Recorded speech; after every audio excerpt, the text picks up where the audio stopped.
خدا دنیا کو پیدا کرتا ہے۔ ابتدا میں خدا نے آسمان اور زمین کو خلق کیا۔ زمین ویران اور سنسان تھی، لیکن خدا کی روح پانیوں پر جنبش کرتی تھی۔ اور خدا نے کہا کہ روشنی ہو، اور روشنی ہوئی۔ اور خدا نے دیکھا کہ روشنی اچھی ہے، اور خدا نے روشنی کو تاریکی سے جدا کیا۔ اور خدا نے روشنی کو دن کہا، اور تاریکی کو رات کہا۔ یہ پہلا دن ہوا۔ اور خدا نے کہا آسمان پر بادل ہو، جو زمین پر می برسائے۔ اور خدا نے فضا کو آسمان کہا۔ یہ دوسرا دن ہوا۔ اور خدا نے کہا آسمان کے نیچے کا پانی ایک جگہ جمع ہو، تاکہ خشکی نظر آئے، اور ایسا ہی ہوا۔ اور خدا نے خشکی کو زمین کا نام دیا، اور جمع شدہ پانی کو سمندر کہا۔ اور خدا نے دیکھا کہ زمین اور سمندر اچھے ہیں۔ اور خدا نے کہا کہ زمین پر ہر قسم کے درخت اور پودے اگے اور سرسبز ہوئے۔ اور خدا نے دیکھا کہ اچھے ہے۔ یہ تیسرا دن ہوا۔ اور خدا نے کہا کہ آسمان پر روشنی ہو،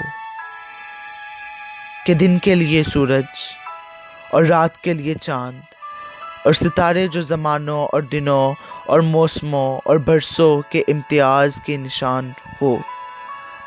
اور خدا نے دیکھا کہ اچھا ہے۔ یہ چوتھا دن ہوا۔ خدا نے کہا کہ پانیوں میں مچھلیاں اور دریائی جانور ہو،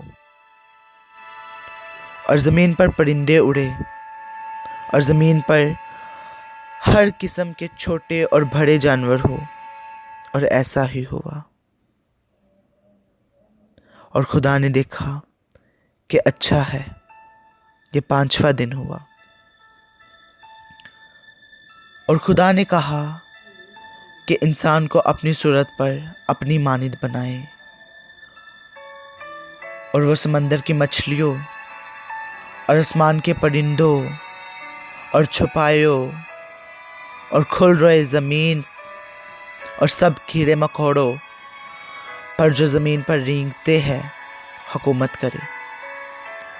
اور خدا نے انسان کو اپنی صورت پر پیدا کیا، نر و ناری پیدا کیا۔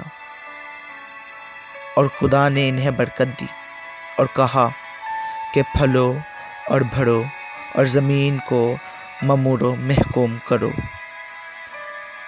تم سمندر کی مچھلیوں اور آسمان کے پرندوں اور سب مخلوقات پر جو زمین پر چلتی ہے حکومت کرو، اور ان کی حفاظت کرو۔ نباتات تمہارے اور جانوروں اور جانداروں کی خوراک کے لیے ہے۔ خدا نے تمام چیزوں کو جو اس نے بنائی دیکھا کہ اچھی ہے، اور یہ چھٹا دن ہوا۔ خدا نے تمام کائنات، آسمان، زمین اور سمندر اور اس میں رہنے والے جانداروں کو 6 دن میں بنایا، اور 7ویں دن خدا نے آرام کیا۔ اور اس لیے 7ویں دن انسان کے لیے بابرکت اور مقدس ہے۔